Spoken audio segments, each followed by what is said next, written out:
Hi friends, welcome to my YouTube channel. ಇವತ್ತು ನೋಡಿ ನಾವು ವೆಜಿಟೇಬಲ್ ಫ್ರೈಡ್ ರೈಸ್ ಮಾಡ್ತಾಯಿದ್ದೀವಿ. ಅದಕ್ಕೆ 2 ಈರುಳ್ಳಿನ ಉದ್ದಕ್ಕೆ ಹೆಚ್ಕೊಂಡು ಅದನ್ನು ಒಗ್ಗರಣೆ ಹಾಕಿ, ಒಗ್ಗರಣೆಗೆ ಏನು ಜೀರಿಗೆ ಸಾಸಿವೆ ಏನು ಹಾಕೋ ಅವಶ್ಯಕತೆ ಇಲ್ಲ.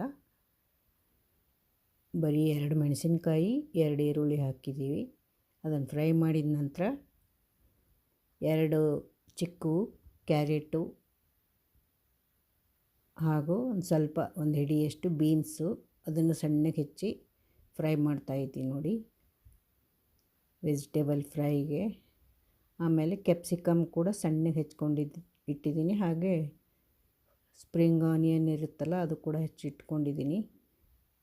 ಈಗ ಇದೆಲ್ಲ ಚೆನ್ನಾಗಿ ಫ್ರೈ ಮಾಡ್ಕೋಬೇಕು.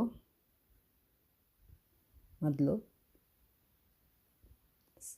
ಸ್ವಲ್ಪ ಮೀಡಿಯಮ್ಮು ಅಥವಾ ಸಿಮ್ಮಲ್ಲಿಟ್ಟು ಫ್ರೈ ಮಾಡಬೇಕು. ಜಾಸ್ತಿ ಹೈ ಇಟ್ಟು ಫ್ರೈ ಮಾಡಬಾರ್ದು. ನೋಡಿ, ಇದೆಲ್ಲ ಕಲರ್ ಚೇಂಜ್ ಆಗುತ್ತೆ ಈಗ. ಆಮೇಲೆ ಅದಕ್ಕೆ ಕ್ಯಾಪ್ಸಿಕಮ್ ಮತ್ತು ಸ್ಪ್ರಿಂಗ್ ಆನಿಯನ್ ಹಾಕಬೇಕು. ಸಣ್ಣಗೆ ಹೆಚ್ಚಿಟ್ಟಿದ್ದೀವಿ ಆಗಲೇ. ನೋಡಿ, ಇಲ್ಲಿ ಕ್ಯಾಪ್ಸಿಕಮ್ ಮತ್ತು ಸ್ಪ್ರಿಂಗ್ ಆನಿಯನ್ ಅದು ಕೂಡ ಹಾಕಬೇಕಿದು. ಸ್ವಲ್ಪ ಇದು ಫ್ರೈ ಆದ ನಂತರ ನೋಡಿ, ಈಗ ಮೊದಲಿಗೆ ಕ್ಯಾಪ್ಸಿಕಮ್ ಹಾಕ್ತಾಯಿದ್ದೀನಿ. ಉದ್ದುದ್ದಕ್ಕೆ ಹೆಚ್ಕೊಂಡಿರ್ಬೇಕು. ಎಲ್ಲನೂ ಸಣ್ಣಗೆ ಉದ್ದಕ್ಕೆ ಹೆಚ್ಕೋಬೇಕು ಎಲ್ಲ ತರಕಾರಿ. ನೋಡಿ, ಚೆನ್ನಾಗಿ ಫ್ರೈ ಆದ ನಂತರ ಸ್ಪ್ರಿಂಗ್ ಆನಿಯನ್ ಇರುತ್ತಲ್ಲ, ಅದನ್ನು ಹಾಕ್ಕೋಬೇಕು. ನೋಡಿ, ಇದನ್ನು ಹಾಕ್ಕೊಳ್ತಾ ಇದ್ದೀನಿ.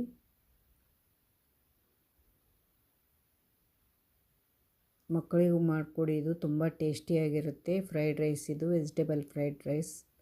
ಮಕ್ಕಳು ವೆಜಿಟೇಬಲ್ ಹಾಗೆ ತರಕಾರಿ ತಿನ್ನಲ್ಲಲ್ಲ, ಬೇರೆ ಪಲ್ಯ. ಅದು ಈ ಥರ ಮಾಡಿಕೊಟ್ರೆ ಇಷ್ಟಪಟ್ಟು ತಿಂತಾರೆ. ಟೇಸ್ಟೂ ಆಗಿರುತ್ತೆ. ಹಾಗೆ ಇದಕ್ಕೆ ಸೋಯಾ ಸಾಸ್ ಮತ್ತು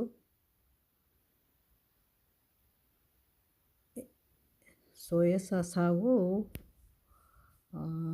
ಇದು ವೆನಿಗರ್ ಹಾಕಬೇಕು ಇದಕ್ಕೆ. ಆಮೇಲೆ ನೋಡಿ, ಇದು ಫ್ರೈ ಆದ ನಂತರ ಹಾಕ್ತೀವಿ. ನೋಡಿ, ಸೋಯಾ ಸಾಸ್ ರೆಡಿ ಇಟ್ಕೊಂಡಿದ್ದೀನಿ ಹಾಕೋಕ್ಕೆ.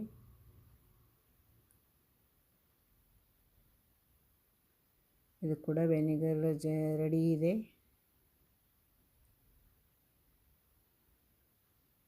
ವಿನೆಗರ್ ರೆಡಿ ಇದೆ ನೋಡಿ, ಹಾಕ್ತಾಯಿದ್ದೀನಿ ಈಗ. ಮೊದಲು ಸೋಯಾ ಸಾಸ್ ಹಾಕ್ತೀನಿ. ಅದನ್ನು ಹಾಕಿದೆ ಆಗಲೇ. ಸ್ವಲ್ಪ ಹಾಕ್ಕೋಬೇಕು. ಏನೊಂದು ಸ್ಪೂನ್ ಅಂದ್ಕೊಳ್ಳಿ, 1 ಸ್ಪೂನು 1.5 ಸ್ಪೂನ್ ಹಾಕಬೇಕು ಇದಕ್ಕೆ.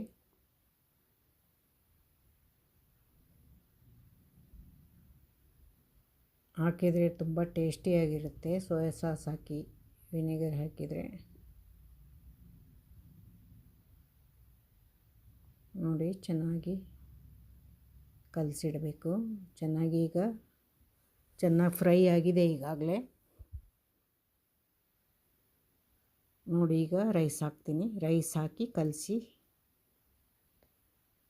ಕಲಸಿಟ್ರೆ ಫ್ರೈಡ್ ರೈಸ್ ರೆಡಿ. ಈಗ ಅದಕ್ಕೆ ಮಶ್ರೂಮ್ ಫ್ರೈ ಮಾಡ್ತೀನಿ ನೋಡಿ. ಅದಕ್ಕೆ ಮಶ್ರೂಮಲ್ಲಿ ಉಪ್ಪು, ಖಾರ, ಜಿಂಜರ್ ಗಾರ್ಲಿಕ್ ಪೇಸ್ಟ್ ಹಾಕಿ ಎಲ್ಲ ಮಿಕ್ಸ್ ಮಾಡ್ತೀನಿ. ನಂತರ ಒಂದು ಸ್ವಲ್ಪ ಕಡಲೆ ಹಿಟ್ಟು ಹಾಗೂ ಕಾರ್ನ್ಫ್ಲವರ್ ತೊಗೊಂಡು ಅದನ್ನೊಂದು ಸ್ವಲ್ಪ ನೀರು ಹಾಕಿ ಕಲಸಿ ಅದಕ್ಕೆ ಮಿಕ್ಸ್ ಮಾಡ್ತೀನಿ ಮಶ್ರೂಮ್ಗೆ. ನೋಡಿ, ಒಂದು ಸ್ವಲ್ಪ ಫ್ರಿಜ್ಜಲ್ಲಿ ಇಡಬೇಕು, ಒಂದು 10 ನಿಮಿಷ. ಚೆನ್ನಾಗಿರುತ್ತೆ ಅದು ಮಶ್ರೂಮು. ನೋಡಿ, ಇದಕ್ಕೆ ಉಪ್ಪು, ಖಾರ, ಜಿಂಜರ್ ಗಾರ್ಲಿಕ್ ಪೇಸ್ಟ್ ಹಾಕಿ ಕಲಸಿಟ್ಟಿದ್ದು. ಇದಕ್ಕೆ ಈ ಕಾರ್ನ್ಫ್ಲವರು 1-2 ಸ್ಪೂನು, ಕಡಲೆ ಹಿಟ್ಟು 2 ಸ್ಪೂನ್ ಕಲಸಿಟ್ಟಿತ್ತಲ್ಲ ನೀರು ಹಾಕಿ, ಅದನ್ನು ಇದಕ್ಕೆ ಮಿಕ್ಸ್ ಮಾಡ್ತೀವಿ ಮಶ್ರೂಮ್ಗೆ.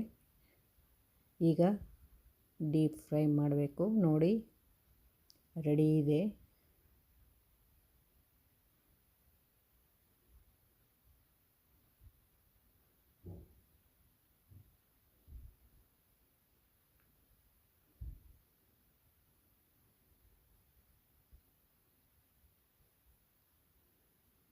ತುಂಬ ಟೇಸ್ಟಿಯಾಗಿರುತ್ತೆ, ಕ್ರಿಸ್ಪಿಯಾಗಿ. ಮಶ್ರೂಮ್ ಫ್ರೈ ನೀವು ಮಾಡಿ ನೋಡಿ. ಮಶ್ರೂಮ್ ಮಂಚೂರಿ ಅಂತಲೂ ಹೇಳ್ಬೋದು ಇದು. ಇದು ಫ್ರೈಡ್ ರೈಸ್ ಜೊತೆಗೆ ಜೊತೆಗೆ ನಂಚ್ಕೊಳ್ಳೋಕ್ಕೆ ಚೆನ್ನಾಗಿರುತ್ತೆ. ನೋಡಿ ಫ್ರೈಡ್ ರೈಸ್ ನೋಡಿ ಎಷ್ಟು ಚೆನ್ನಾಗಿ ಕಾಣಿಸ್ತಾ ಇದೆ.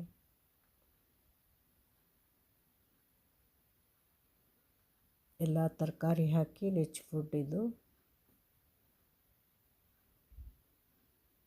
ನೋಡಿ ಅಲ್ಲಿ ಮಶ್ರೂಮ್ದು ಕರಿತಾ ಇದ್ದೀನಿ. ಆಗಲಿ ಕಲರ್ಸ್ ನೋಡಿ, ಕಲರ್ ಎಷ್ಟು ಚೇಂಜ್ ಆಗಿದೆ ನೋಡಿ. ಒಂಥರ ಬ್ರೌನ್ ಕಲರ್ ಬರಬೇಕಿದು. ಕಲರ್ ಚೆನ್ನಾಗಿ ಫ್ರೈ ಆಗಬೇಕು, ಅಂದರೆ ಕ್ರಿಸ್ಪಿ ಆಗುತ್ತೆ. ಫ್ರೈಡ್ ರೈಸ್ ಜೊತೆ ಕಾಂಬಿನೇಷನ್ ಚೆನ್ನಾಗಿರುತ್ತೆ ಇದು, ಜೊತೆಗೆ ತಿನ್ನೋಕ್ಕೆ.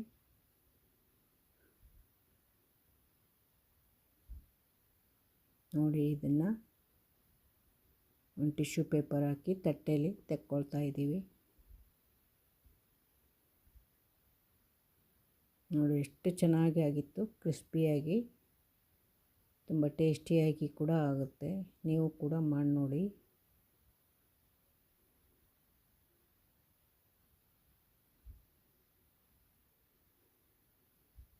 ನೋಡಿ ಎಣ್ಣೆ ಹೋಗೋ ಹಾಗೆ ಜಾಲರಿಯಿಂದ ಅದು ಎಣ್ಣೆ ಬಿಟ್ಕೊಂಡ್ಮೇಲೆ ತಟ್ಟೆಗೆ ತೆಗಿಬೇಕು, ಇಲ್ಲಾಂದರೆ ಎಣ್ಣೆ ಹಾಗೇ ಇರುತ್ತೆ.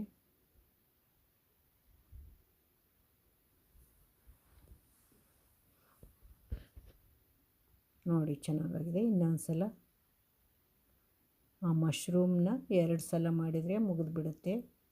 ಅದು ಒಂದು ಪ್ಯಾಕೆಟ್ ಮಶ್ರೂಮ್ ರೆಡಿನೇ ಸಿಗುತ್ತಲ್ಲ ಮಶ್ರೂಮು, ಅದು 2 ಸಲ ಮಾಡ್ಬೋದು. ಅದನ್ನು ಈಗ ಬಾಣಲೆಯಲ್ಲಿ ಹಾಕಿ 2 ಸಲ ನೋಡಿ ಈಗ ಸರ್ವ್ ಮಾಡ್ಕೊತಾ ಇದ್ದೀನಿ. ನೋಡಿ ಎಲ್ಲ ಬರೀ ತರಕಾರಿ ಜಾಸ್ತಿ ಕಾಣಿಸ್ತಾ ಇದೆ, ತುಂಬ ಟೇಸ್ಟಿಯಾಗಿರುತ್ತೆ. ಮಕ್ಕಳಿಗೂ ಮಾಡಿಕೊಡಿ, ಲಂಚ್ ಬಾಕ್ಸ್ಗೂ ಕಟ್ಬೋದು ಇದು. ನೋಡಿ ಮಶ್ರೂಮ್ ಮಂಚೂರಿ ನೋಡಿ, ಕ್ರಿಸ್ಪಿಯಾಗಿದೆ, ತುಂಬ ಚೆನ್ನಾಗಾಗಿದೆ ಮಂಚೂರಿ.